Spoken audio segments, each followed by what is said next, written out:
It was in this Sacramento Valley, just referred to, that a deal of the most lucrative of the early gold mining was done, and you may still see, in places, its grassy slopes and levels torn and guttered and disfigured by the avaricious spoilers of 15 and 20 years ago. You may see such disfigurements far and wide over California, and in some such places, where only meadows and forests are visible, not a living creature, not a house, no stick or stone or remnant of a ruin, and not a sound, not even a whisper to disturb the Sabbath stillness, you will find it hard to believe that there stood at one time a fiercely flourishing little city, of 2,000 or 3,000 souls, with its newspaper, fire company, brass band, volunteer militia, bank, hotels, noisy 4th of July processions and speeches, gambling hells crammed with tobacco smoke, profanity, and rough-bearded men of all nations and colors, with tables heaped with gold dust sufficient for the revenues of a German principality, streets crowded and rife with business, town lots worth $400 of front-foot labor, laughter, music, dancing, swearing, fighting, shooting, stabbing, a bloody inquest, and a man for breakfast every morning, everything that delights and adorns existence, all the appointments and appurtenances of a thriving and prosperous and promising young city, and now nothing is left of it all but a lifeless, homeless solitude. The men are gone, the houses have vanished, even the name of the place is forgotten. In no other land, in modern times, have towns so absolutely died and disappeared, as in the old mining regions of California. It was a driving, vigorous, restless population in those days. It was a curious population. It was the only population of the kind that the world has ever seen gathered together, and it is not likely that the world will ever see its like again. For observe, it was an assemblage of 200,000 young men, not simpering, dainty, kid-gloved weaklings, but stalwart, muscular, dauntless young braves, brimful of push and energy, and royally endowed with every attribute that goes to make up a peerless and magnificent manhood, the very pick and choice of the world's glorious ones. No women, no children, no gray and stooping veterans, none but erect, bright-eyed, quick-moving, strong-handed young giants, the strangest population, the finest population, the most gallant host that ever trooped down the startled solitudes of an unpeopled land. And where are they now?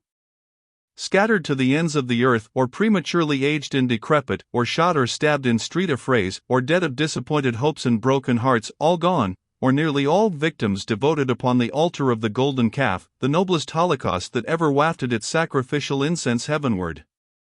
It is pitiful to think upon. It was a splendid population, for all the slow, sleepy, sluggish-brained sloths stayed at home. You never find that sort of people among pioneers, you cannot build pioneers out of that sort of material. It was that population that gave to California a name for getting up astounding enterprises and rushing them through with a magnificent dash and daring and a recklessness of cost or consequences, which she bears unto this day, and when she projects a new surprise, the grave world smiles as usual, and says, well, that is California all over. But they were rough in those times. They fairly reveled in gold, whiskey, fights, and fandangos, and were unspeakably happy. The honest miner raked from $100 to $1,000 out of his claim a day, and what with the gambling dens and the other entertainments, he hadn't a cent the next morning, if he had any sort of luck. They cooked their own bacon and beans, sewed on their own buttons, washed their own shirts, blue woolen ones, and if a man wanted a fight on his hands without any annoying delay, all he had to do was to appear in public in a white shirt or a stovepipe hat, and he would be accommodated. For those people hated aristocrats.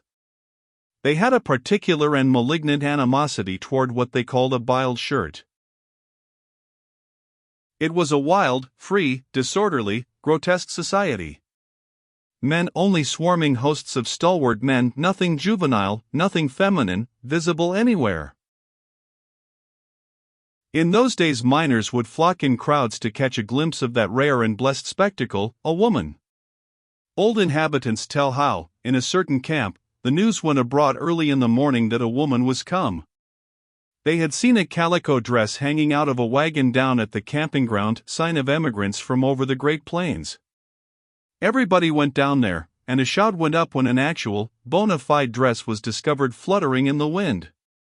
The male emigrant was visible. The miners said, "Fetch her out." He said, "It is my wife, gentlemen, she is sick, we have been robbed of money, provisions, everything, by the Indians, we want a rest. Fetch her out. We've got to see her." "But, gentlemen, the poor thing, she." "Fetch her out." For 16.jpg, 87K. He fetched her out, and they swung their hats and sent up 3 rousing cheers and a tiger, and they crowded around and gazed at her, and touched her dress, and listened to her voice with the look of men who listen to a memory rather than a present reality, and then they collected $2,500 in gold and gave it to the man, and swung their hats again and gave 3 more cheers, and went home satisfied. Once I dined in San Francisco with the family of a pioneer, and talked with his daughter, a young lady whose first experience in San Francisco was an adventure, though she herself did not remember it, as she was only 2 or 3 years old at the time. Her father said that, after landing from the ship, they were walking up the street, a servant leading the party with the little girl in her arms. And presently a huge miner, bearded, belted, spurred, and bristling with deadly weapons, just down from a long campaign in the mountains, evidently in Dashbarred the way, stopped the servant, and stood gazing, with a face all alive with gratification and astonishment. Then he said, reverently,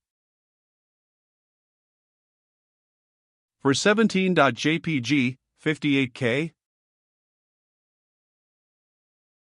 Well, if it ain't a child."